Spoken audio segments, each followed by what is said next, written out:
हिंदू पंचांग के अनुसार ज्येष्ठ मास की कृष्ण पक्ष की एकादशी को अपरा एकादशी कहा जाता है।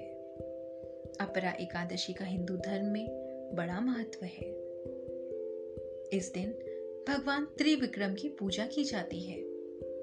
अपरा एकादशी के व्रत के प्रभाव से ब्रह्म हत्या, भूत योनि, दूसरे की निंदा आदि के सब पाप दूर हो जाते हैं।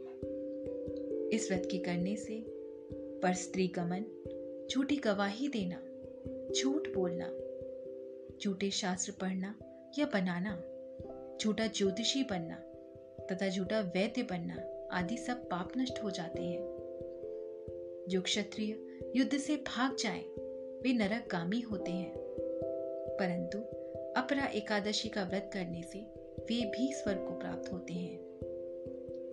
जो शिष्य गुरु से शिक्षा ग्रहण करते हैं फिर भी उनकी निंदा करते हैं, वे अवश्य नरक में पड़ते हैं, मगर अपरा एकादशी का व्रत करने से वे भी इस पाप से मुक्त हो जाते हैं। जो फल तीनों पुष्कर में कार्तिक पूर्णिमा को स्नान करने या गंगा तट पर पितरों को पिंडदान करने से प्राप्त होता है, वही अपरा एकादशी का व्रत करने से प्राप्त होता है।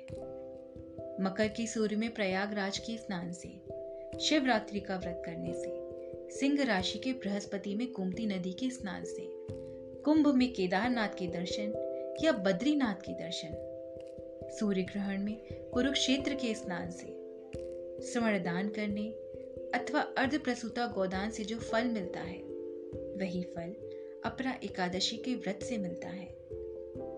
यह व्रत पाप रूपी वृक्ष को काटने के लिए कुल्हाड़ी है, पाप रूपी ईंधन को जलाने के लिए अग्नि, पाप रूपी अंधकार को मिटाने के लिए सूर्य के समान है, मृगों को मारने के लिए सिंह के समान है। अतः मनुष्य को पापों से डरते हुए इस व्रत को अवश्य करना चाहिए। अपरा एकादशी का व्रत तथा भगवान का पूजन करने से मनुष्य सब पापों से छूटकर विष्णु लोक को जाता है। इस व्रत के समय कही जाने वाली प्रचलित कथा के अनुसार प्राचीन काल में महीध्वज नामक एक धर्मात्मा राजा था।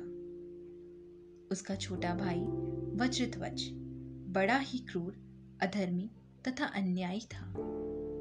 वह अपने बड़े भाई से द्वेष रखता था। उस पापी ने एक दिन रात्रि में अपने बड़े भाई की हत्या करके उसकी देह को एक जंगली पीपल के नीचे गाड़ दिया।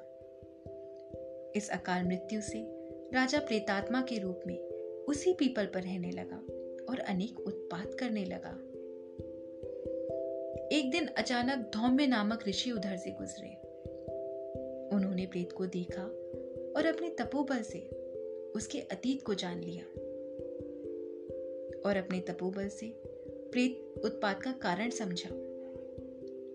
ऋषि ने प्रसन्न होकर उस प्रेत को पीपल के पेड़ से उतारा तथा परलोक विद्या का उपदेश दिया।